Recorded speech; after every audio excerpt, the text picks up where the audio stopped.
भ्रष्ट मंत्री आपले रायगडचे पण आहेत, महाराष्ट्राचे पण आहेत। सर्व या मंत्र्यांनी जो घोटाळा चालू केलेला आहे त्या घोटाळ्याच्या विरुद्ध हा जन आक्रोश मोर्चा आम्ही इथे आणलेला आहे। पोलीस जे दडपशाही आमच्यावर करतात त्याचा आम्ही निषेध करतो, कारण येताना आम्हाला अशा खड्ड्यातनं आणलं, हा मोर्चाचा रस्ता नाही। आम्ही शांतपणे आलेलो होतो आणि पोलिसांनी अशा प्रकारे आम्हाला खड्ड्यात आणले, आमचे शिवसैनिक चिडले।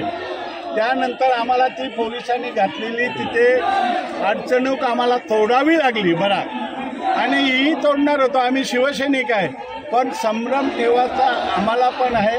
ही लोकशाहीमध्ये आहे, आपण जिल्हाधिकारी कार्यालयावर आलो, कसं वागायचं हे आम्हाला माहीत आहे। व पोलीस अर्धा तास आमच्याशी आताचपाई करत आहे, काही कारण नाही। आता काय झालं तुम्ही बघत आहात, आम्ही त्यांना तेच सांगत होतो, आम्हाला 10 लोकांना आत जाऊ दे, आम्ही आमच्या सैनिकांना थांबवतो, आमचे सैनिक आदेशाचे पालन करणार आहे। व पोलीस